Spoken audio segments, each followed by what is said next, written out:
Hello, people, and we are back after a small hiatus, let's say, put it that way, to review this group stage and quickly get into it before this Netherlands game gets going. And hope everyone's been well. It's been a minute, so I think we're all missing just regular Arsenal games, and we're just trying to make do with these World Cup games.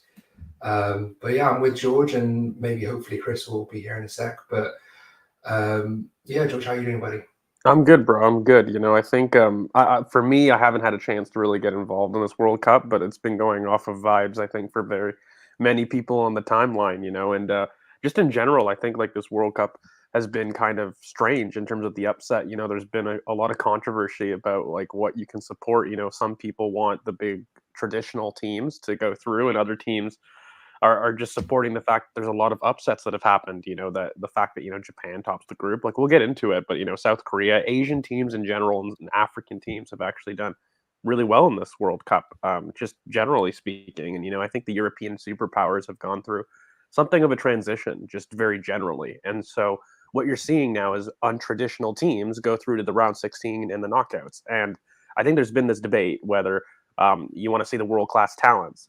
But the one thing that I do argue with the point is I think everybody that goes through deserves to go through, and this perceived idea of maybe somebody historically not being great doesn't mean that the current level is great. Like I always feared going into this World Cup that there's been so many teams undergoing a transition. The Netherlands still aren't back to their heights.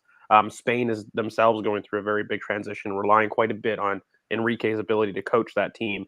And then you have a look at Germany, who also have a lot of talent, but have been gone through another major transition themselves. And you have a look at France when they had a lot of their injuries, and so while they have a lot of talent, I think you can only argue France and England are potentially at their height, and even then, that's a little bit of a stretch because these are two young teams as well. So I think the European teams in general have gone through quite a bit of transition in terms of their talent pool, and the next European championship, whether that's the Euro and then eventually the World Cup, of course.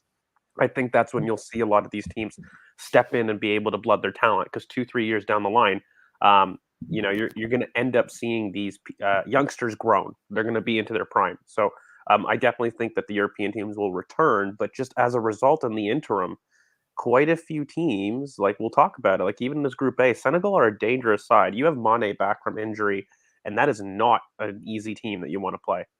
So I thought it was just very interesting that some of these untraditional teams have come through. Some surprise packages, like we'll talk about it. My beloved Denmark have done horrifically. Horrifically, yeah. And Hegelman has struggled with that side.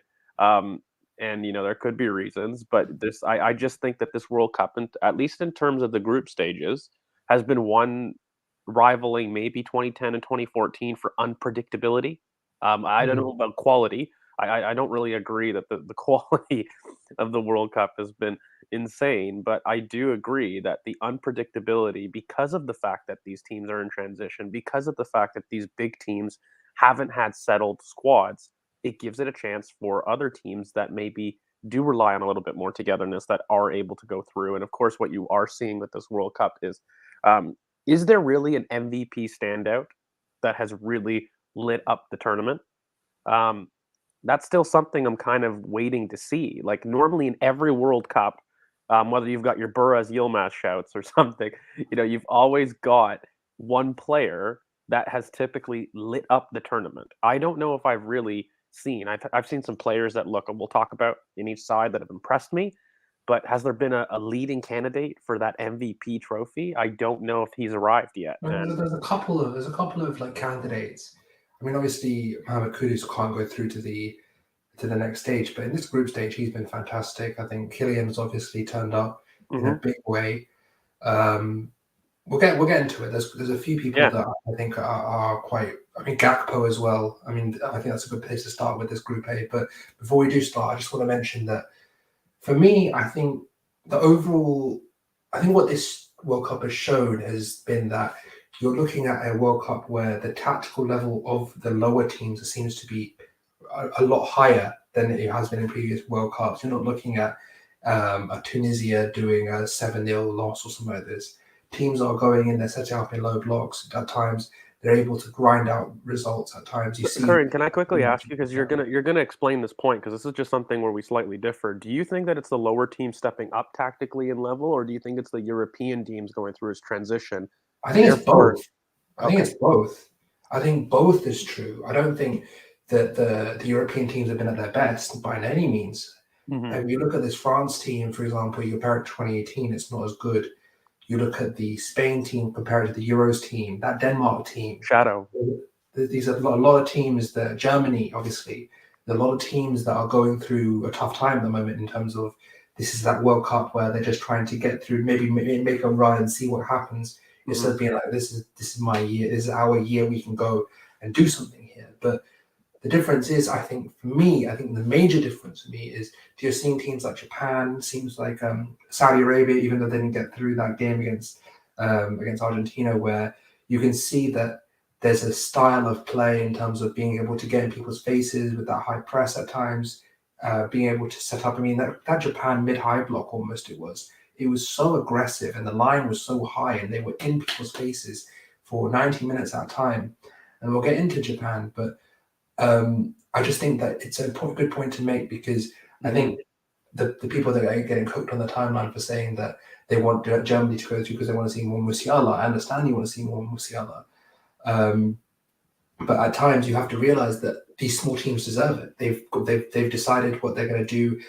They've decided how they want to set up tactically and how they're going to go. And here he is, Mr. CK Football himself is in the building. And no, sorry, Akanji. But the one thing that I did want to ask you. We'll get him in. I mean, Chris, before we get into the specific groups, what have you taken away from this group stage? What is the major thing you would say taken away from it? I think I don't want to be too tactical, but I think transitions have been big, and momentum has been very big. Because like you see Japan, for example, they had 2 good 10-minute periods that got them top of the group. They beat Spain in 10 minutes, a 10-minute spell. They scored 2 goals. I'm not sure people's opinions on the second goal. I think it was a goal. My dad doesn't, so we've been arguing about that since the game. And then versus Germany, another 10-minute spell, and they win the game. So that's been good for them. And I just think, like Canada, a team that left a lot of gaps, got punished a lot. Like you can shake your head, but he's right. We'll talk about when we get. We will, but I'm just saying, I'm just giving examples. Croatia blitzed them in transition. What was it, 4-1? So Croatia killed them in transition. So I think when you give Morocco, the worst mate is like Belgium for me is like the epitome of what this World Cup game was about. Like a dominant display by a team that maybe you don't traditionally believe against a European superpower that's on the down, and then they get done by transition. Quick transition, and I think it's been good because, as we know, transitions allow the lower teams to always beat the bigger teams. We see it in the Prem week in, week out. But it's been good to translate on the world stage because then you get something to talk about. Germany's out again in the group. I've seen some discussion of people saying that, we always want the bigger teams in the knockout stages to see the big games. But if the bigger players aren't performing, why not a team like Japan or Japan, not South Korea, but Japan, Morocco. Senegal. Yeah, Senegal. They perform very well. And Morocco is one of the best defensive teams in the tournament, as I said before the tournament started. And I think they're going to do well. But I think the group stage has been good. 3-4 games a day. It's been a lot to watch, but it's been good. Okay, really quickly, because I wanted to ask Chris, and then we'll get into the group stage and we'll do individual teams. But, me and Curran, rather, just before you came on, we were talking about the idea of the tactical level, and this idea, for me at least, I felt that the European superpowers have gone through so much transition. So they have been poor. You look at Netherlands, you look at Spain, you look at Germany themselves, Belgium. We talked about it here on BoP collectively. Belgium will not progress. It'll be the surprise of the tournament. And I just think European teams in general have really struggled. South American teams and African teams have actually done quite well in this tournament. And do you believe that it's a case of European superpowers struggling from their kind of history of the past and maybe going through a transition? Or is it that the tactical level of these lower teams have just increased to the point that you're seeing an improved level? They're no longer little teams, in quotes, just because they're historically been poor. Or do you think it's a little bit of both? Like, what do you think is the impact that South American and African teams have improved? Because look, I'm going to do something really quickly.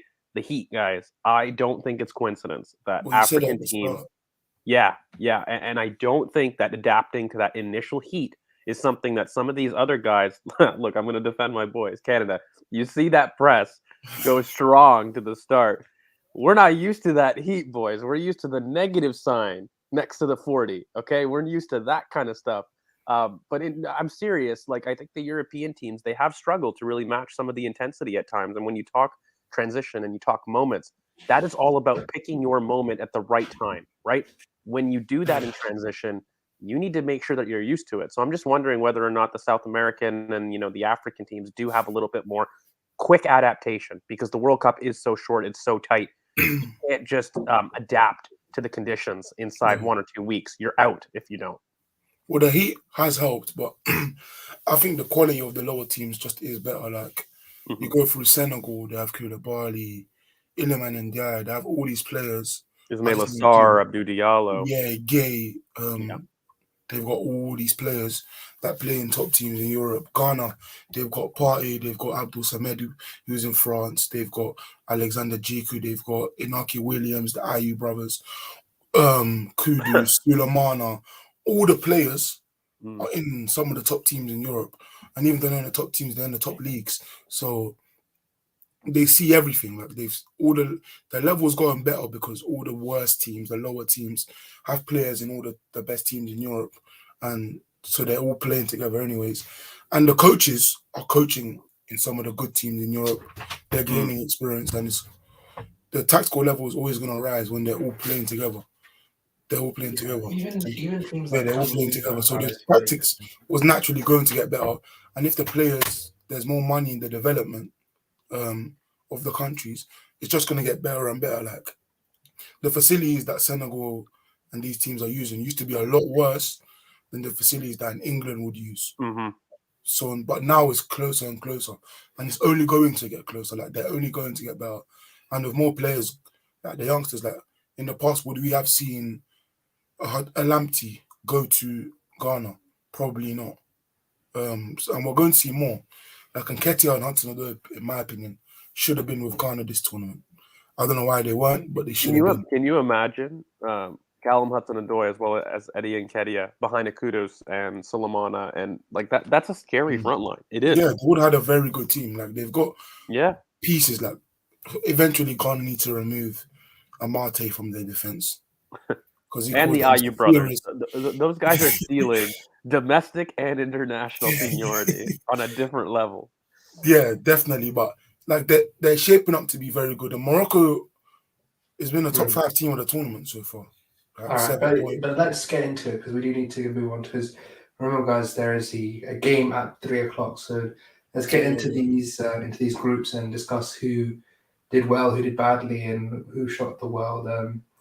I can tell you what didn't shock the world was Qatar going with Neil Farr. I don't think that was a major shock. I They're the mean, first home team ever to do that. yeah, but the thing is, people that Enna Valencia hype went for 2 games. People were loving it.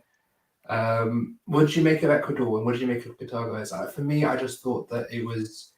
I think Ecuador had a chance, but as I said in the preview, I thought Senegal, even without Mane, could get through. And I just think that Ecuador had some good players, Caicedo, obviously Enna Valencia, Estupinian, but I didn't think they had enough. So I what think did you guys Ecuador think? would have went through if they had someone else. Like, Yeah, you can't have one player score. Like, all the goals they scored were scored by one player.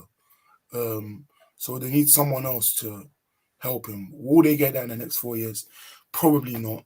But it was nice to see, like, them battle with Holland. Like, that game was a good game. It was Valencia versus Gakpo. Gakpo's been the best player for his team. Valencia's been the best player. And Qatar, like, I saw people saying, "Oh, they're gonna be good. They've got Al Afif and all these players," but they did nothing as expected. And now, the best take was the Sharkida Sports guy on yeah, TikTok saying that it was they've got the coach from La Masia and they've been together for 12 years. They're going to be fine. They get yeah, through to the thing. I was like, no, bro. They thought they were going to go I far. didn't think they'd come last. I thought maybe No, I they thought they'd maybe come last. I thought No, they'd no, no. go. I think this tournament, or this group rather, like I is thought maybe predictable. I mean come last. Maybe they were coming last, but I thought maybe not getting 0 points. That's what I meant. Yeah. It is tough when you get a clean sweep, but this group predictably went. The only thing I will say is the Netherlands don't impress me, guys. Like, look, people talk Same. about Cody Gakpo, and he's a player, by the way, that has been generally poor. He's a walker. You know, in terms of the goals, he's taking his chances. Fair play. You raise your hands up when you do that in a tournament. That's what tournament football is about. But it's not as though he's created a multitude of chances for himself. No. And, you know, every shot that he's gone in has gone in. And look, that's a testament to his ball striking. That's a testament to what can happen when you've got somebody that's clinical in the final third, but which is fair play to him. And, you know, he's showing his prowess in those areas. But that Netherlands team have not created near enough chances for them to be and they're doing very, what they they're very are. static. They're very sort of like. I feel like they're very. I don't know. Maybe you They're guys. predictable. They're predictable for me. I feel like they're a bit too passive and just a very Vanguard team. Just sort of. Well, I don't Contracting. mind the Van Gaal team. I just don't think they've got a tricky winger. Look, when you look at the Netherlands in the past, they are a technical team. Okay. And what I'm seeing right now is a conservative play style, not a technical team. And what I mean by that is, look, Van Gaal is definitely in coaching his way of, you know, making sure that we don't penetrate through the middle. We don't add a lot of verticality. But is there enough individual talent and flair in that Netherlands team to really create something out of nothing? I don't know. They're truly relying on the system. And look, that works when you've got somebody that's got excellent ball striking that can bail you out. But I don't think they've been a team that have really impressed. Whereas for me, I thought that Senegal was a team with flair. Yeah, they were the best team in that group personally. And look, they've got a good side, guys. You know, Ismail Assar is no joke. Somebody When we did the preview, you guys said without Mane, that No chance. No chance. I doubt any African team. There's no I'm chance. pretty sure you did. I'm pretty sure you guys had There's Ecuador. no. We're They've gonna, got we're gonna go back to the they've tape, got- guys.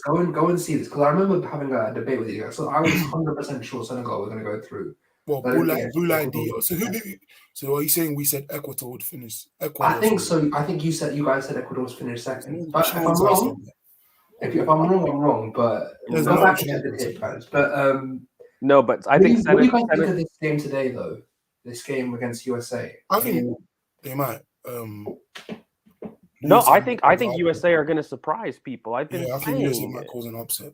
I think because look, it comes down to the fact that Netherlands are super passive, and look, the US and the Canadian teams, guys don't want to say it, but like we've got the press. We do. Like look, that's the one thing that this kind of Western country focuses on because we don't have the talent and we know it. So we have to make sure that we close the distance off the ball. And I just think with Pulisic back, they've got more attacking threat. And that might be crazy to say with Cody Gakpo, but the idea is I don't think that Cody Gakpo is somebody that the Netherlands can rely on for consistent goals. I think he's been overperforming because of his excellent ball striking quality, and fair play to him for that. But if you don't have a team that can create enough chances consistently, then I do struggle with that.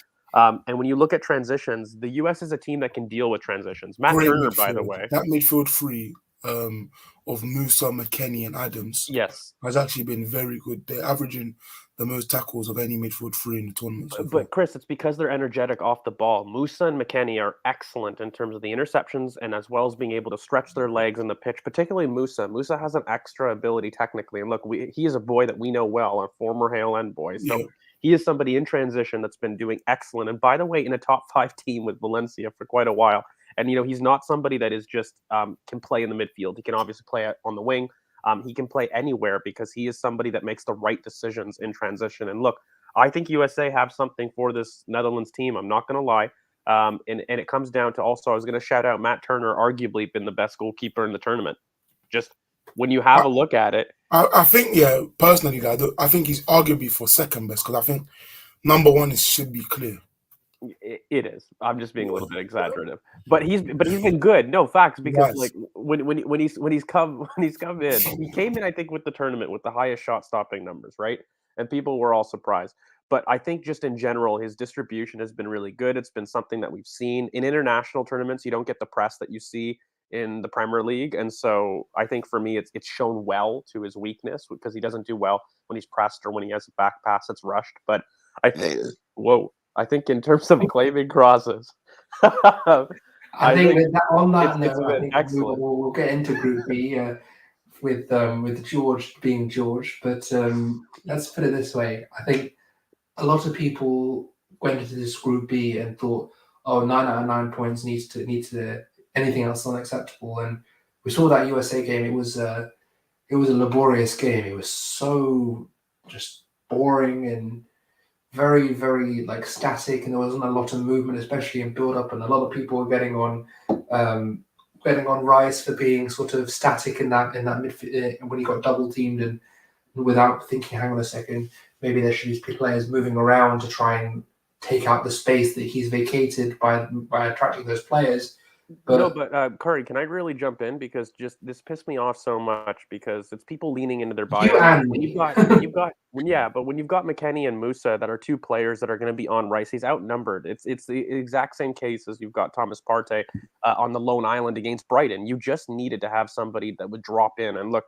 I know he's not there right now because he's there for he had to leave for personal reasons, and you hope that everything's okay with Ben White. But he was the natural selection to add next to Declan Rice. It's particularly with how they set up. They really lack any kind of central progression. England, they always have, by the way. You go back to Phil Foden's. they like to go wide and then just go back and wide and back and wide and back and wide. It's not very direct. It's very. But that's the point, right? Like, so it doesn't facilitate it. Look, he didn't help himself. He himself was individually poor, but the system was clearly outnumbered. People were putting two people in the center of the pitch and forcing England wide, and they didn't have the response up to it. But I think the one thing that I will say about England, just in general, is look, Harry Maguire has been good for the team. I think in general, when you have a look at it, Rashford has been very good in terms of his introduction. I do think that he has to play ahead of Sterling, but look, Bukayo has to start, and Harry Kane has been awful. Like, I don't know why it's not even being talked about on the timeline. Like, he's doing typical stuff about dropping deep, but he has not had any kind of output. And it's been really frustrating for me because I just think tournament, though. it's not well, it's been like this for 18 months, Chris. And people have, refused to talk about it. And I just think if you're England, by the way, mate, for you guys, I would be pissed if we don't win the tournament. As an England supporter, especially with the quality and what you guys are able to do here, despite Southgate, like there is enough quality on that pitch that it shouldn't have been this close for me. And I do think that there's some players that need to look at themselves. The system doesn't help. I don't think Gareth understands things. It's very clear he's slow to adapt. It is very clear about that. And if there is something that is wrong, he won't do it. But just keep Rashford, Saka, and Kane, because if Kane is not going to be able to get on the end of those moves where he drops deep, you need to have outlets to let him run. And I don't think Sterling is it disrespectful to say that Kane is sort of developing into a playmaker, but without the athleticism anymore? I feel like he's lost a lot of that burst and that's exactly what we've been saying. I think it's completely fair. Like I think, like I know because the thing is, I've seen a lot of discourse about how it's sort of like, oh, he's got the assists and it's as long as he's assisting for others, that's all we need. He plays with two runners beside him, and but go back to those assists too, Current. Like they are a product of the people that scored them more so than a through ball. I mean, the Foden one was nice. Defense. The Foden one was nice. I'll give him that one. But the Iran ones are a bit. I mean, what do you think, Chris? I think with Kane, like I expected this. He's been falling off for some time now. Like he's been going worse and worse since maybe like 2018, 2017 physically. He's been declining a lot, so he's changed his game. And I think his game doesn't suit what it would take for England to win, weirdly. Because one, physically he's declined and he knows it, so he's dropping deeper and stopping himself from having to be on the shoulder of the defender because he can't really do it. But then he won't let someone else dictate the ball. And I think creatively, we need more between the lines, but he won't. It's just not in his nature to let someone else have it between the lines. So it's going to be very hard for us to do well with him. And we will, because Saka, Rashford, they can go past 3 and score as Rashford has done this tournament. So I think with Kane, Wrong he's game. the captain, and it's not the first tournament he's not performed. He didn't perform in the Euros, and he should have passed for England to go to the final in the tournament before that. So it's not the first time, and it won't be the last that he won't perform and not get any stick for it. But so for me, I just come to accept it. Like the first game, he was awful. We won 6-2, but I don't think he was good. And the second game, no one was good. And then the third game, he shouldn't have started. But yeah, for me, he won't. He will keep playing regardless of what he does. He could drop a 0 out of 10, and he'll keep playing because he's the captain. Well, I think part of the frustration for me, at least, is when you have a look at this England team, it's just people kind of, I guess it's Southgate not knowing what he wants, right? So if Sterling is going to play, then I think you have to play a Callum Wilson. If you're going to have Rashford play, then fine, play Harry Kane. And the reason I say that is I just don't think that Sterling himself right now is somebody that's been excellent off the ball. Like those out-to-in runs that you're normally seeing of him is something that he struggled with. But, you know, you get that dynamic where Harry Kane's going to drop deep, but he's going to stay there. So you need to make sure that you have the outlets running out to him, right? It's really that simple. And for me, you can have Bukayo do that role and Rashford do it. But I think Phil Foden also has to step up, guys. Like, I think it's time for him now to really be that player that people believe him to be, because there's been a lot of hype. And when you look at all the punditry, and look, I'm not saying that punditry equals informed opinion, but generally, people all agree that, you know, he's world class. Well, can you show it? Because I don't think I've seen it for quite a while. And so I think the biggest thing for me is making sure that you get him on the ball, but then you've got Bellingham, who himself is a maverick in the middle of the park. He's a world-class shuttler that isn't potent in the final third. He needs a partner, and then he needs a really good defensive anchor behind him. And so you're basically caught between these super talents individually. Anchor doesn't have the creative outlet in Mount. That's the problem. I mean, well, Mount's a good balancer. I don't think he's at a level balance World Cup winning creator. Mount will balance it.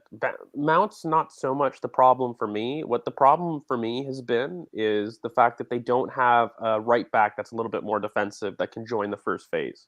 Because if you allow Bellingham to be in the right-hand side of midfield with Bukayo Saka, that's fine. He can combine with him quite well. But if you don't have somebody behind Bellingham, because he struggles to run back in transition, and Mason Mount, of all the players, maybe it's him and Maddison that have that off the ball complement. Like, so it's not, but again, Mason Mount hasn't been in great form. Like the Chelsea boys haven't, just like in general. Yeah, none of the Chelsea boys have been in good form.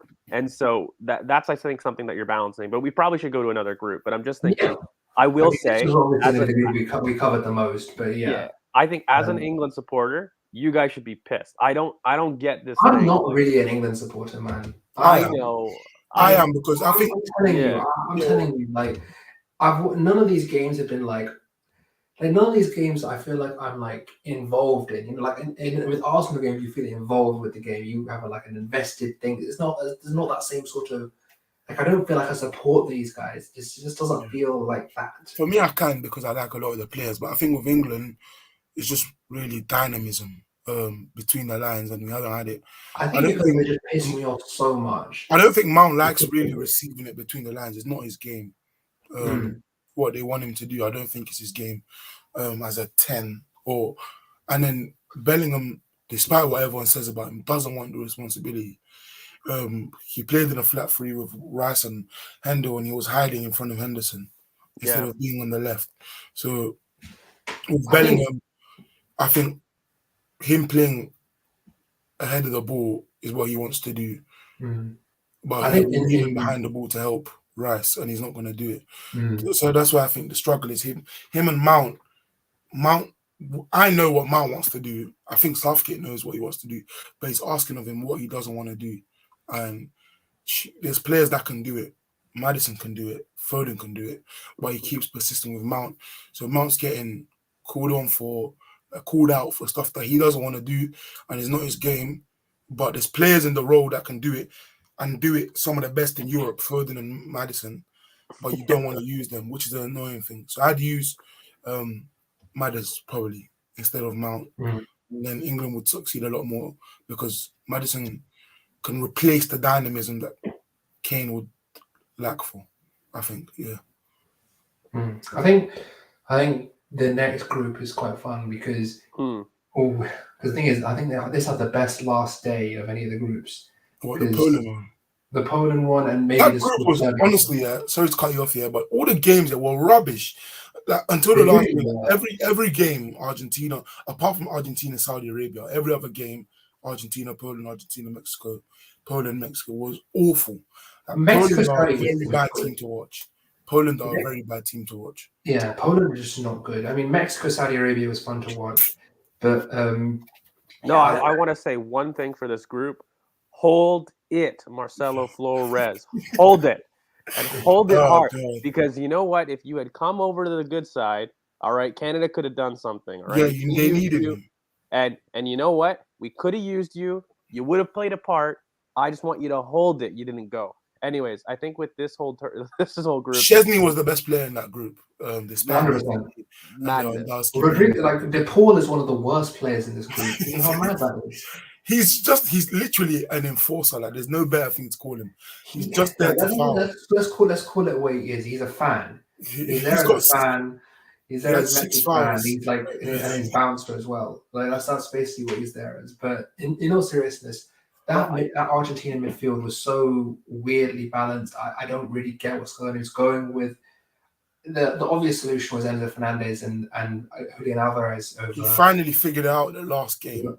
Like Lautaro is cool, but like, nah, man, not over Julian Alvarez. He needed an outlet. No, but you know what? Here, can I say something? I've not been impressed with Argentina, by the way. Like they came in with people saying they were going to win it. They were second favorites. They came in with a lot of hype, and in terms of like a balanced squad, they came in with something. Look, I think McAllister has been good. He's the one weird player in there that I just like. Well, he's been good all season, even in Brighton. He's been excellent. I'm somebody that on the timeline has said he would have been a really good shout to look for as a free before he signed his contract, and then a week later they signed his contract, so they look at my tweets. But look, McAllister is something that I think he's played really, really well. Rodrigo de Paul has been excellent, actually for Argentina. But just Not now, not in this World Cup. He's been off. No. Just general. He's been generally. Really, he's been really good for him generally. What are you watching? What the? No. McAllister's been their midfield presence, and then look, Messi is he got the goal, but they've struggled. They've struggled to create for him, and this has been a story for this Argentina team for how long? And again, I'm gonna say it. It comes down to those creative wingers, right? Like Di Maria has done nothing this tournament. Yeah.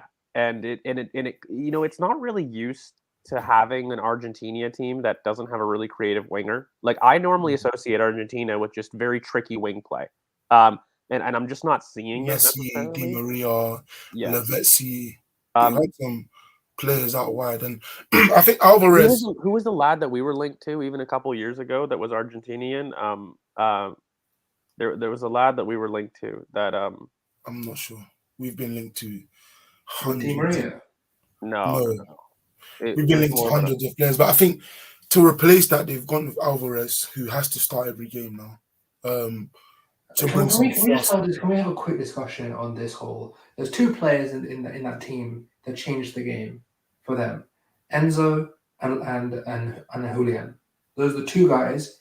If Scully didn't make those changes the last game, they're out. That simple. Yeah, 100%. Like I don't like. I know there's a whole crowd of our supporters that loved Lautaro, but I don't get it. I don't think I'll ever get it. I don't think he's what we need. I don't think he's ever what we needed. But in this World Cup, he's not been on it. He's a very inconsistent finisher, and he's just not what we need and not what Argentina needed at the time. And with Enzo, I'm sorry, he's not a 6. I mean, George watched him much more than anyone here. I mean, I did a scout on him from his Benfica days. But George, when he was at River Plate, was he ever a 6? No, I mean, like he can play the role, but he's just not that. And look, he's got excellent ball striking and a phenomenal passing range. It's a guy I know intimately well, particularly when you have a look at Marcelo Gallardo fetish that I've got.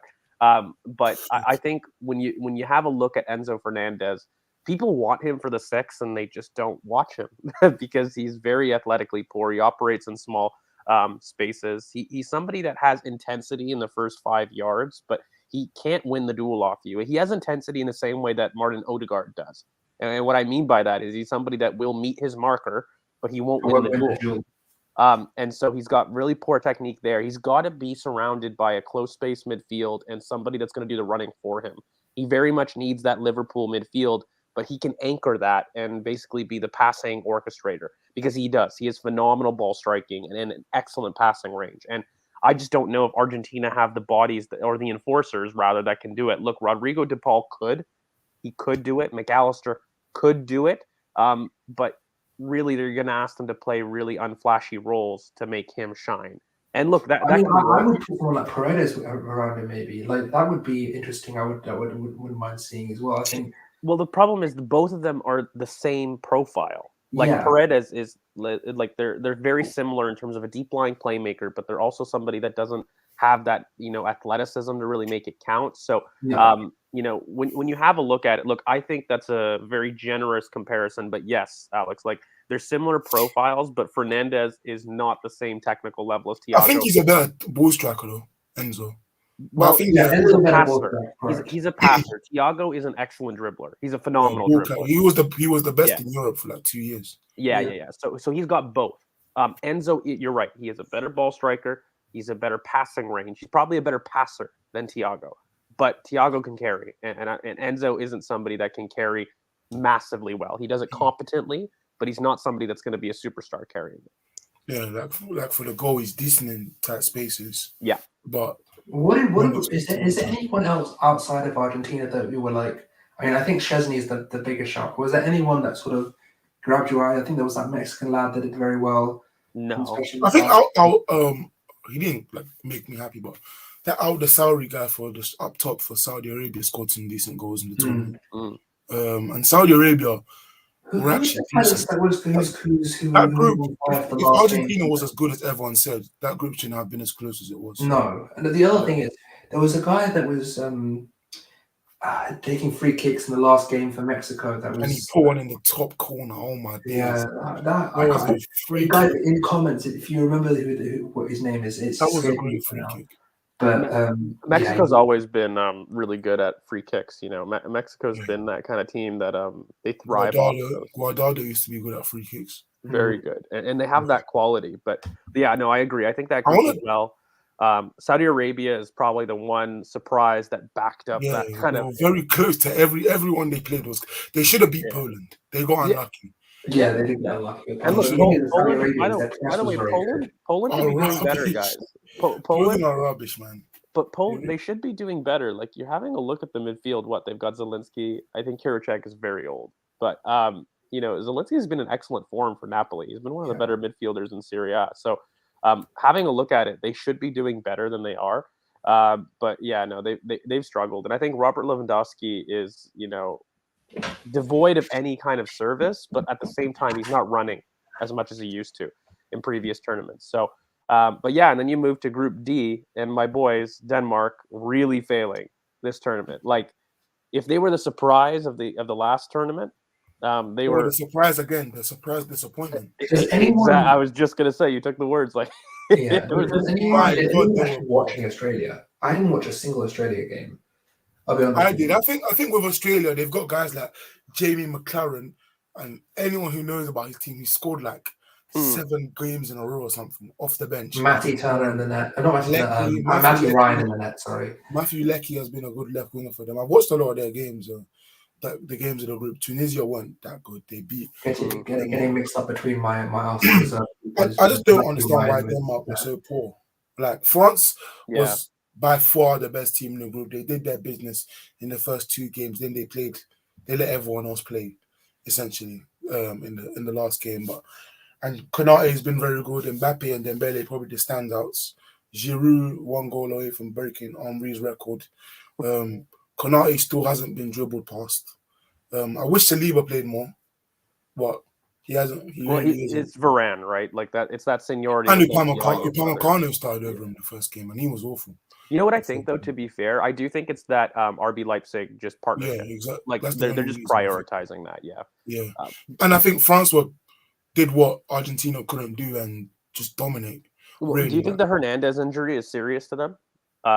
For what they're gonna have to do in the tournament? which one got Theo's injured? Hmm. That was a big dynamic for all their goals in the second game. That's what I'm Big saying, one. and I think it's because the midfield they've had so many injuries prior to the tournament. Look, Pogba and Conte would have changed. I don't care what people say. Yeah. Yeah, maybe they're a little bit older, but they are serious players, and they would have changed the way that they can play. You can kind of Yeah. see right now they're relying on individual quality and ironically 100%. transitions right now. I think So they're using sorry to cut you off, but they're using what we used to kind of do with Saka, just make him yes, take so much attention, and with Mbappe and Theo probably top 5 left back in the world, he'll get no attention just because it's Mbappe on the ball.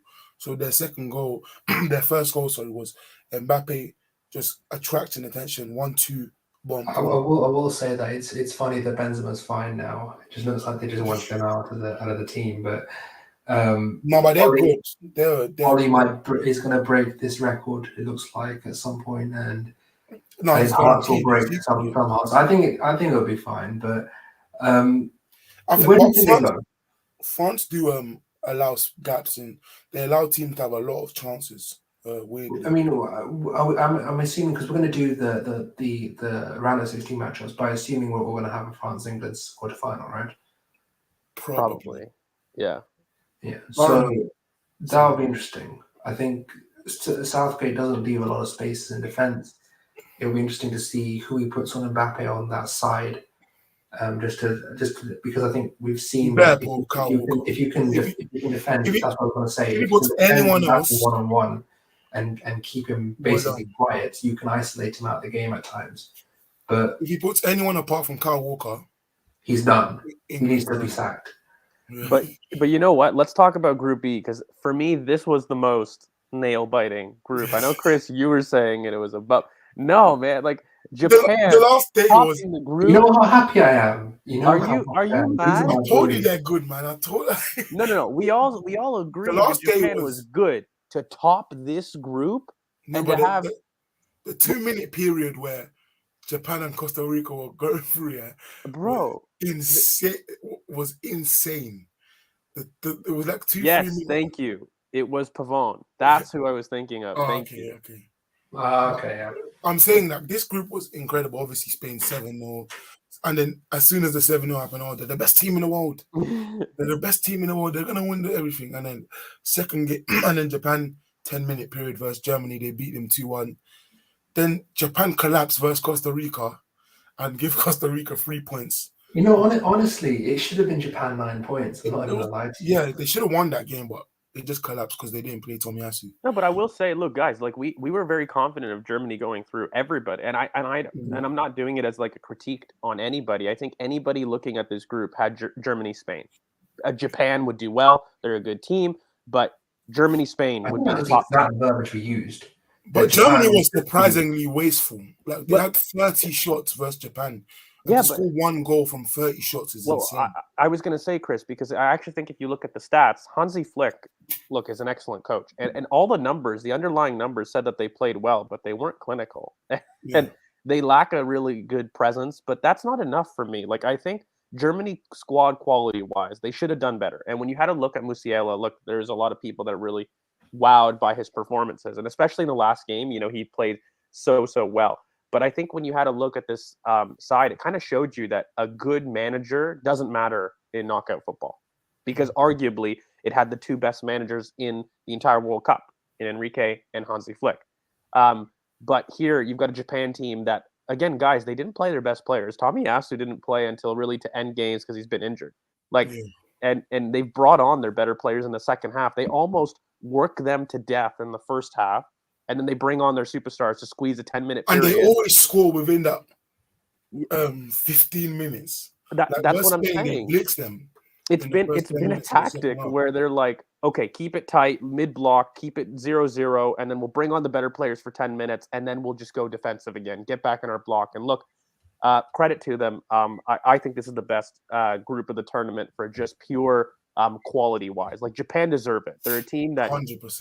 And the What do you guys think of the last goal? 10 minutes. Because I've seen The last so 10 much minutes of the debate group from the was goal. What brilliant. do you think of it? Oh, it's Chris. It counts. Like, it's so stupid. It's an optical illusion. Literally. I'm really tired. I'm tired of people doing it. Look, guys, like I'll do a TikTok of it. Okay, maybe we'll fire up the BoP TikTok. But like, guys, it's just an optical illusion. When you look at it from the side, the circumference of the ball is still over top of it. Just because the bottom of it isn't over the line doesn't mean that the entire diameter of that ball isn't. So like, it clearly was in. I'm And we sorry, have but technology. if you can realize that Ronaldo didn't head the ball, you can realize that the ball was still in play. Like it's Ronaldo was actually such a criminal. Like he was claiming that he was celebrating like he scored, but we'll get because into the thing is, if you see the video, he's like he's like doing a thumbs up. Yeah. And he gets a thumbs up. He's like, yeah.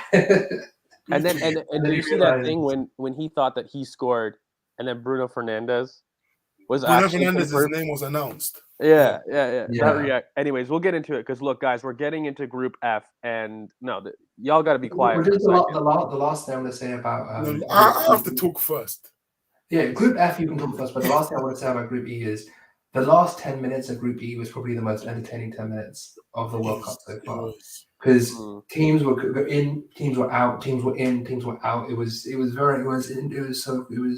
great game. And the thing is, I think everyone was watching. I mean, I personally was watching the Germany-Costa Rica match. I think everyone was watching the Japan match. And I was watching the Germany match because I wanted to see Musiala.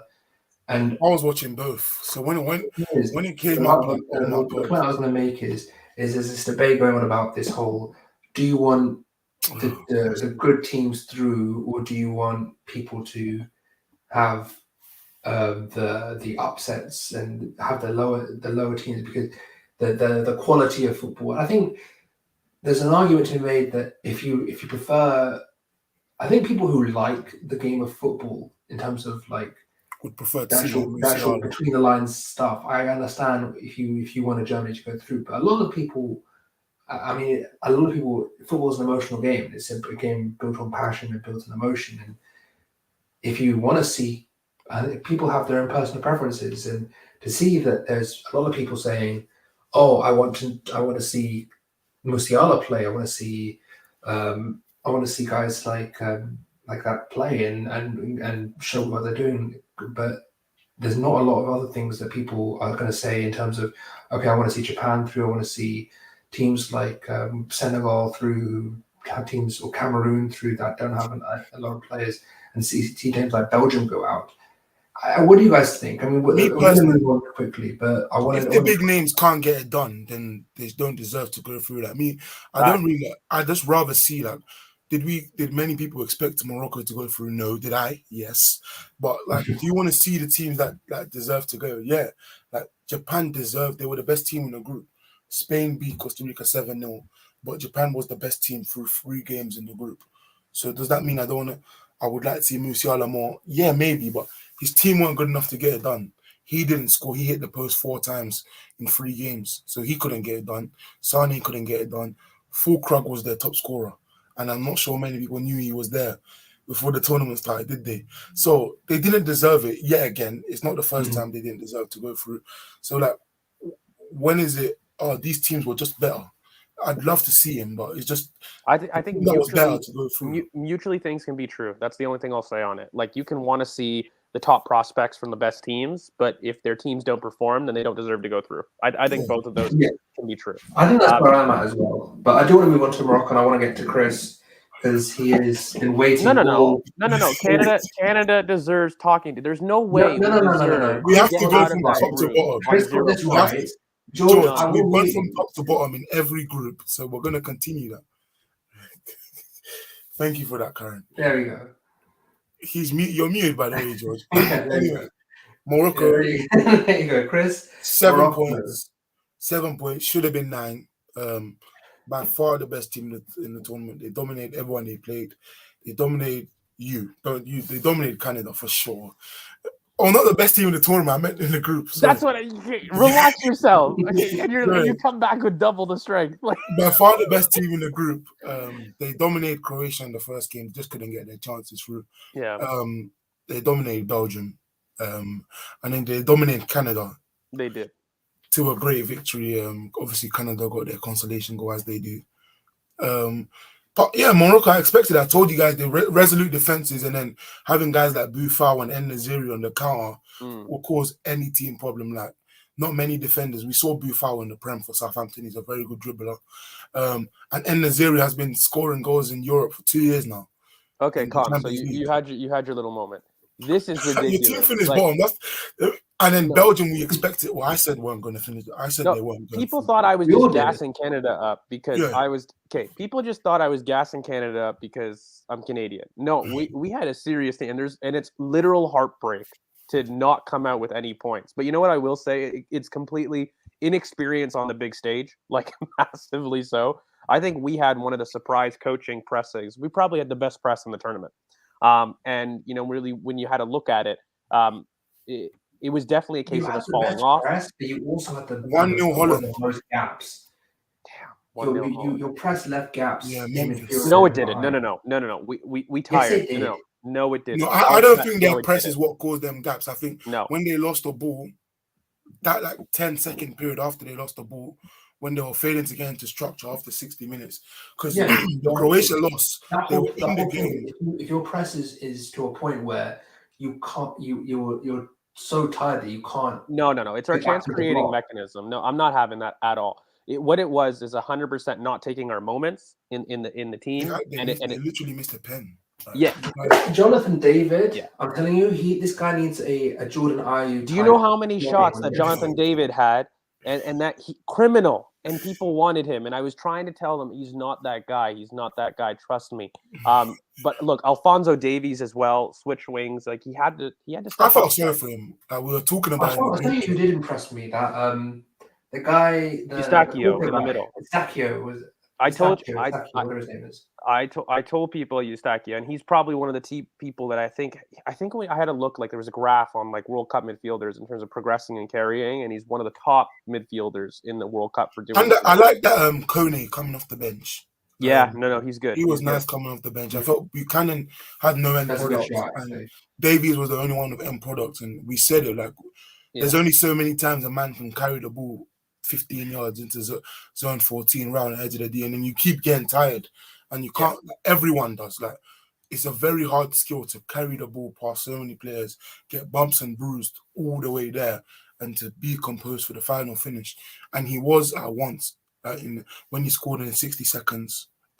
He was composed for that finish, but not many teams are used to it being up in 60 seconds, and we saw their naivety after going up 60 seconds, and we saw it with Arsenal, that we know it from past experience. I was telling you in the group, right? Like I was like shattered ourselves. So I was telling you it was totally us. Like when we scored too soon. Like it was excellent when Davies scored, but we shouldn't have scored at that point in the match because we really fell off after. And then the Belgian performance was probably one of the most complete performances from any team so far this tournament. You guys were the first one in years to get over 2 XG and not score. Yeah. Don't even get me started. I am convinced we win that game, we do something in that group. Like it's just about confidence. We've never It's just about the pen, really. It's the same thing that happened to Ghana. And I know I keep cutting you off, but I'm saying is that when you miss a pen, the thing it does to the whole team is actually I never realized it until like this tournament. Like a lot of teams, once they miss the pen, they completely collapse. Argentina did, you guys did, Ghana did. Like teams are completely collapsing after missing pens, and it's because there's not a much better chance you can create than a pen. I'll end it on this, and we'll get to the next group because we have to. But when you've got a knockout tournament, it's about moments, and when you don't take your moments, it really deflates your sail as a team, right? Because then you know, when am I going to get that next moment, and will I choke again? That's kind of the mental, and even worse for a team that's never been on the big stage as a nation. And it being your number one man, like who else can do it? Because I think if David missed the pen, you'd be a lot calmer. Yes. And look, one last thing, our coach Herdman, excellent. He deserves a lot of plaudits. You know, we're talking about the press like this. It's not just because we have athletic players, which we do, but the way that they were coached, it was excellent. And so I think he deserves. I don't like your keeper either, by the way. Huh? Your keeper, your goalkeeper. St. Clair? Yeah, I think he made some, like the Morocco goal. I think he did some silly things, like that heavy touch straight into Ziyech. Like you can't afford to do that. Belgium was really the win or die for you first game. You win that, you probably finish second to Morocco.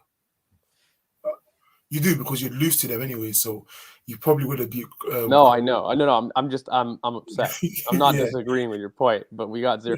But then you go to Group G, and look, I think this one was probably the most straightforward. Like, fair. there's not too much that I want to talk about besides Switzerland realizing that Granit Xhaka shouldn't play higher up like Arsenal because you don't have the same players. They did that in Yeah. the first game, and then they recognize, okay, he does need to be the first receiver in the Well, second. I think the thing with this group was if Abubakar starts versus Serbia, Cameroon also have 6 points because he came on 2 goals and assists in a 10-minute period, and 3-3 the game ended. But I think I don't like when a player carries you to get to the tournament. He was AFCON player of the tournament, AFCON top scorer. He scored your most goals in qualifying, and then you decide Choupo-Moting plays for Bayern, so we're going to start him. Like, I think that was very stupid to do in the first game, and obviously they lost, and then they beat Brazil. First African team to beat Brazil in how many years? Yeah. So, and then he took his shot off, got the red card, but it was too little, too late. Obviously, they're going to go back with the story that they beat Brazil, so there's not many higher highs you can get apart from winning the tournament than beating Brazil. And it was their first World Cup win since 2002. I think the best moment of that Cameroon team was Abubakar scoring the winner, then getting sent off. Yeah, he got a red card. And the ref dapped him up. The ref was like, I would love not to do this to you, but rules are rules.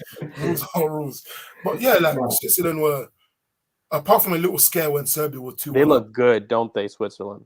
Very. What did I tell you? We didn't disagree with you. We didn't disagree. We just didn't think that they'd make the semis or something crazy like that. Look, if Spain were top, let's we'll get into predictions, but after this, but I do think that this team looks good. Embolo back to goal play was great. Xhaka. No, I will say, look, they look very good. They played really well. But Brazil, for me, I think, have been the team of the tournament. Like, when you're talking actually about it, I think first 2 games with their full team, they didn't concede a shot on target until the Cameroon game. Scary, right? Scary, right? Dominated. Like, everyone, like Rodrigo came off the bench and had 2 shots on target. I feel that Rodrigo should be starting, man. I don't. I think when he needs to come off the bench and get into the game. Because if he starts, I think guys like Neymar, Vinny, even Martinelli start better than him. Yeah. So I think Martinelli was their best player yesterday. Martinelli was their best player yesterday. Because I was watching the Swiss game with doing the Eagle for 90 minutes, but I went back and watched. Do you guys think Neymar's back for the knockouts? What do you think he's done for the tournament? Because his foot looked massive. Not for the tournament, but maybe the quarters. Because when I saw his foot and he posted it, it looked massive. Like, I would probably say the quarters. I will say I don't think he's coming back for this round. To concede 9 fouls in one game is actually insane. No, it's mad. But look, I'll just say this really quickly. Medically, the size of it never matters. Like, they swell like it's crazy. just the amount of liquid that comes in, or the amount of swelling that happens, the inflammation that happens. It's all about how it recovers. But it's a week. It's definitely a week from when it happens. It's a week. Yeah, it's about for sure. Yeah. Minimally, it's a week. And I mean, we've got this news about that Jesus has got injured, and he's missed. He's coming for 3 weeks. But minimal though, because Curran, like, the timelines don't make sense. If it was it's what I'm really getting confused about. I'm really getting pissed off about because people are just chucking out timelines. No, but mate, like even for like 3 weeks, that's in between a grade 1 and a grade 2. So typically, if it's like a grade 1, it's 7 to 10 days, roughly around there, maybe 1 to 2 weeks. And then 4 to 6 weeks is like a serious grade 2 with an actual tear. And we would have known that. And that was clearly ruled out. So it makes me think that he's got like a grade 1 injury that for them, he was never going to be a player that was key. My thing is, I personally, like, from the timeline I suggest, I feel like it's a multifaceted one where it's like there's partial, there's inflammation, there's there's a little bit of an issue on a ligament. Pain. What the hell is knee pain? Like, is it a partial tear? Is it grade 1? Is it inflammation? Is it a mild sprain? Like, what is going on? It makes even for a sprain. Like, I think they did the scans and nothing was torn. That's what it is. And So he's I don't get it. I don't get it. So For they me, just if want it's, some if it's rest. diagnosed, right, and it's But and it's he's not supposed to really be going to less than a start. month, it's a grade 1. No, I was He's just not going going to to say start anyways, and he's going to be back for us. us. Yeah. I don't know about West Ham, but I'd expect him back for Brighton personally. But the guy who started over him has probably the best goal of the tournament. Like So I like me personally, from what from the information we have, and I don't like doing timelines because we don't know, we don't have a definitive diagnosis, we haven't had any sort of information. But I would personally, from the information we have, I would say Brighton.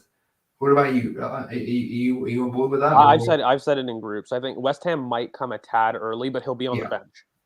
Like he'll be benched. I don't know. It's a weird one. But yeah, I don't want to spend too long on it because we do need to wrap up. Really, Netherlands have already scored. Hey, what do you think about Portugal, top of the group, Kerr? They're gonna go out next. Did they look good? Did they outplay? Like did you say they were gonna? Didn't you say? I said they might get group. I said they get to the round of 16. You said they were going to get grouped. I said they'd get to the round of 16. Did I not? And then they get. You said they were going to get grouped. You said Uruguay, Ghana. I said they'd get done by Switzerland. Go back and check it. I said they get done by Switzerland. And anyways, I think they are going to get done by Switzerland. As they showed, no one said they were like the best tactical team, but we did say they were going to have basketball games, and when you have a shootout with some of the best shooters in Europe, you're going to lose. Santos has looked terrible. We no one said he was going to be good, but he's going to have shootouts. Brother, I know Santos intimately from Greece. Bruno, Leao, I'm still not wrong. Okay? I don't care what you said. I said they could get grouped. I said that they have their when they beat Switzerland. This group with Ghana and with South Korea. I'm coming back to this when they beat Switzerland. They're not going to beat Switzerland. If they beat Switzerland, I'm wrong. Fine. But if they don't beat Switzerland, I'm coming in with the eagle. I'm coming like this. Oh my god! But I think when you put a team like this in a shootout, they just have too many gunmen. And they do. Maybe a bad analogy, but they've got Bruno. Ronaldo's not been good, but he's been scoring. Leao, Switzerland just put out a team with gunmen. Felix, they just got too many ways to not score. Yeah, you're not gonna. I just refer back to that Serbia game where you have Mitrovic, Vlahovic, Tadic, all good goal scorers. Jovic off the bench, good goal scorers, and they still beat them. Well, we've said it with this tournament that it's a kind of a play of transitions, right? And when you have a look at it, who is the team with the most transition threat in the tournament? Portugal. Like they just have far too many people that can do that. So look, I agree that the play hasn't been great. It was never going to be. It was never going to be. It was always going to be about the individuals, and the individuals are just too good. Changes the whole dynamic. Well, yeah, but look, South Korea, mate, like they should be the talk of this because there's how they got through. Well, the team that finished number 4 is the only reason South Korea got through because Ghana let Portugal beat them. Because but do you know why? No. But they deserve it, Chris. No, they deserve it. I'm not having. I didn't say they did. I'm saying why Ghana. The Kims did well. Yeah. Ghana wasted. Sulemana barely played, and Sulemana sat on the bench every game. Ridiculous. When they missed the pen, Partey was on and off. He had games where he looked very good. Games he looked. We just didn't. Yeah, but Curran, like he's a 6. Like I don't know what people are expecting. Like he's gonna control the game and he's gonna fire passes in the middle of the park, but none of their forwards did well. He was being Inaki was awful at times. Inaki had no impact. Inaki was horrible. He wasn't high. He was probably their best attacker, barring Kudus, who was their best player of the whole thing. But I think it was annoying because first game, obviously, they went 1-1 and then they collapsed 3-2. You'd expect them to lose to Portugal, but 18 with 10 minutes left, they were drawing, so they could have won. And then Uruguay, they missed a pen and then they conceded 2 in 10 minutes. First team ever to miss a pen against the same country twice. And I don't know why Andre Ayew stepped up when he's done nothing all tournament. So I don't know what. I was arguing with my dad is that let Partey take it. No, Kudus should have taken it. Anyways, they're out now. Kudus should have taken it. Yeah, he's been their best player by far. Kudus should have taken it. They took him out. Like they took him. They're now out, but they're happy they took Suarez with them, which was insane for me to see because I was watching them celebrate. Suarez being out. They weren't celebrating our. He's the biggest hater of all time. When's the last Literally, he's time done nothing. he did nothing all tournament, and then he pulled out And that he just performance? turned up. And he just turned up out of nowhere, fueled by pure hatred. And he just turned up and does that. Like, obviously, Oh my days. like, they haven't. It had to be a penalty, though. It had to be a penalty. It had to be. And they missed it as well, man. Yeah. If they scored that, they win like 2-3-0. Yeah. The way the 100%. game was The going. thing is, Chris, there's not like I've never seen a man like so fueled by hatred before in my life. I don't think he's turned up since 2018. You know, How did he nutmegged someone? that's what I'm saying. Yeah, Like, we haven't seen no, it him. wasn't just a nutmeg. The guy closed his legs. Yeah, we haven't seen anyone do that. Well, we haven't seen him do that in like 4 or 5 years. 2018. Like, That's what he I'm was fueled by saying. something he's never seen. It's That's why he that was meme, crying. isn't it? I don't need an alarm clock. My hatred wakes me up. Yeah, that's why he was crying, because that was everything he could have done. Oh. 2 assists, and they still couldn't go through. The thing is, the best bit about it is they were playing Asamoah Gyan's music outside the stadium. Yeah. Man. He's a musician, isn't he? He's the musician. So they were playing his music before, but Ghana like are going up. Like, they're gonna be their next World Cup probably. They should be the best African team in the next World Cup. I wouldn't be surprised If if everyone on a very good because outcome. Party will be 33. They will still have Kudus, they'll still have Sulemana. They may have Eddie, they may have Cho. The Ayu brothers will be gone. Yeah, that's what I mean. That's huge. That is huge. Amate, hopefully Jiku is fit, because Jiku Salisu is much better than Amate Salisu, because Amate can't pass. And also Salisu not 4 years, but 3 years will be a different player. Like, he won't be as like he will be 28. He'll be 28. Yeah. He won't be naive anymore. Yeah. Their left back looked good. I forgot his name, but he plays for Auxerre. He looked good. Their right back Alidou Saidu was the only player in their first 15 that doesn't play in Europe, which is why I was saying they've developed so much. And then just getting rid of the Ayu brothers will be big for them. Really, it just will. Yeah, I mean, before we do that, I want to let's just run through these round of 16 and just quickly do a who's going to win, and then we'll get out of here, because Netherlands, as I mentioned, are 1-0 up. Memphis scored. Memphis scored. Yeah, as a certain BBC journalist said, the reincarnation of R9. But we're not here for Raj Chauhan shakes. We're here for BoP takes. So, I mean, do we think that the USA coming back? They're going to score 100%. Anyone who bets, no, I definitely think that they'll come back. Anyone who bets, put some I money think this on goes to extra time. You know, I think this goes to extra time and penalties. I'm saying anyone who bets, put some money on both teams to score. You'll get your money back. Yeah, I think we said it in the stream. I think US will do it. I think Argentina and France, is probably easy to call. I think those. I'm going to tell you one thing. I'm going to tell you guys one thing. I think that there is an upset somewhere, and for me, isn't USA an upset? No. If USA win, is it not an upset? Yeah, I think Japan might upset Croatia. I want to say Morocco as well. I don't think Switzerland is an upset, but if you want to say Switzerland, I know, man. I know. I see my upset. England.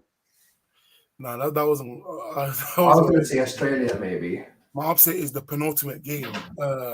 My team, my dark horses, we're going to be seeing the quarterfinals. I did say we topped the group. You guys said we finished bottom. I said we could finish bottom. I will admit that. You guys, they'll lose. They'll lose against Spain. You know what? If we're doing when we don't, but even if we do, say we do lose against number 2 in the world, Spain. That's another team I'm running. Number 2 in the world, Spain beat Croatia. But when we beat number 2 in the world, and I'm saying we, despite me not being a Morocco fan, but I'm with them on this. They beat Congo to get here, so I have to support them. I think, Switzerland over Portugal. I'm basically here except for Portugal. Portugal. I swapped the last 2. Yeah. Look, I'm just going to go through mine, and then I think the other 2 can go through those. We'll just do it. So I've got USA, Argentina, France, England, Japan, Brazil, Morocco, and Switzerland. Yeah, no, I've got You have Morocco? USA. I have Morocco. Yes. Madness. I've got US, Argentina, France, England, Japan, Brazil, Spain, Portugal. That is The only one, like if I'm talking like a crazy historic World Cup upset, the only one I can see going is maybe Argentina. Maybe. I think that's Because just because they don't start games that strong. they don't start games that strong. They haven't looked good all tournament. No, the only one that I could see as a real upset, because the best of the B teams is Senegal for me. Like of those B teams that are left, like Senegal's the best, but they don't have Mane, so it's tough to see them really. So you don't think Morocco? If I watched more Australia, they're good. Be honest, They're no. good. No, You don't Morocco's good. Morocco is good. Do you think they have a chance though? They do. No, they do. It's not like it's out of the realm. They definitely have a chance. I think we're gonna smash Spain. But no, I think Spain is the worst team for Morocco to face. Yeah, if because they can. You know, they're the best team to pick apart that block. Sadly, exactly. So I think Morocco can do it, and I'm gonna back Morocco against anyone apart from England. For me, for these two, it's not. But for me, I think Switzerland do it. I don't even think I'm on the fence with it. I'm pretty sure Switzerland will do it, and I think. I just think that we saw I've got this nagging like thought in my head that something mad's going to happen at the Argentina game. Like for me, it just feels something doesn't feel right. Like it's just a gut feeling. There's no, and I haven't watched any Australia, so I'm not going to say like that would be madness, Curran. You do know that, like Australia. I don't like my head and like everything says, oh, it's Argentina game easy, but Argentina haven't looked good. Yeah, they've looked a bit shaky and they haven't started things well. You think second favorites getting their faces, you never know what could happen. So you think the second betting favorites and third best team in the world, Argentina, is going to lose to Australia? I don't think. I just have a feeling. I think, as I said, my prediction was Argentina. But if there was one game, I'm like, I don't know. It's the Argentina game. Like I feel like Morocco get the something upset. is wrong there. Something is deadly wrong in that Argentina. I'm going to keep saying it. Morocco is going to get the upset. I think Portugal's just tough. Switzerland could win. They're a good team, but I just think they have just too much power up there. And I think we'll see. Switzerland let Serbia score 2 against them. They're very well coached. They have a good. It's a case of if Switzerland had a striker, I'd be with you, Kern. If they had a striker, like a very consistent goal threat, they don't for me. And it's going to be a case of the better midfield versus the better attacking talent. Like that's going to be the game. And over the course of a season, I'd pick Switzerland to finish ahead of Portugal. But if we're talking knockout football, no, Portugal for me. They just got too much. And then the quarters. I think this will be the. I think everyone, if you're a fan of the show, that will be the game to watch because you can either ride with me or you can ride with these two idiots. This is the idiot who picked Morocco. The divide. The idiot who picked Morocco to top the group, and you thought Portugal would get grouped. No, I didn't. I said Portugal would get beat by the Swiss. I don't know how many times I have to say that. You only got them to the Swiss because we said we outvoted you on them topping the group. Yeah. Do you remember when we did that? I put Portugal at third, and then I went nah, and then I put them back to the top. You considered them finishing third. It was a joke. No. Look, I said to you that Portugal would get beat by Switzerland. Portugal are playing Switzerland. I don't really know what the problem is. And on that note, now that we know that Portugal are winning the World Cup and Curran has agreed that they're winning the World Cup, we're gonna. I really hope that. By the way, I hope that doesn't happen at all. Yeah. I need to see Ronaldo cry. I hope, obviously, I don't want Curran to be right, but to a certain extent, Portugal can't win this. No, I'm being facetious. I've gone the other way. I know I'm saying because I've heard a lot of people say they will, but Ronaldo does not deserve a World Cup. Oh my God! Can you imagine? His ego can't take it. He can't. Yeah, he can't. It's too much. It's too much. Manchester United would be ruined if you win the World Cup. But you know what I do need? A semi-final cry, like a big cry. Like I need them to get to the semis, and then to be get out. I need them out on penalties. If they go to the semis, they face England or France. Probably. I know, and that's why I need a big cry. I need an embarrassment. The Portugal Switzerland thing is. Did you see Xhaka recreate Chelsea away? Yeah. That was that. Oh, that's my guy. I love that guy, man. But He's guys, Come on, look, Morocco. on that note, we hope you guys enjoy the round of 16 over the weekend, and also on Monday. We will be back with you guys kind of after the round of 16. We'll have a video up for that, as well as previewing kind of the quarters, the semis, and the final. Of course, we'll do a big one on the final. But guys, thank you so much for sticking with us. Make sure you guys like, comment, subscribe. You hit that bell for notifications to know when, in fact, we do upload. You can find all the boys' socials down below. You had a full house today. We hope you guys enjoyed it. A little bit of vibesy talk with the World Cup, but I'm at GeorgeV_AFC. Find Chris at CKFTBL, and of course, Curran at Curran BoP, and we are Ball Over Passion here on YouTube, or at BoP Footy on the Twitter. But guys, thank you so much for sticking with us. We hope you guys enjoy your football for this weekend, and we will be back with you guys for content next week, discussing kind of the round of 16. And this is where it gets interesting, guys. We'll see. Does Morocco win out like what Chris wants? Does Portugal actually win it? Who knows? We'll find out next week. But guys, thank you so much for sticking with us, and we will catch you guys on the next one. Peace, everybody. Bye.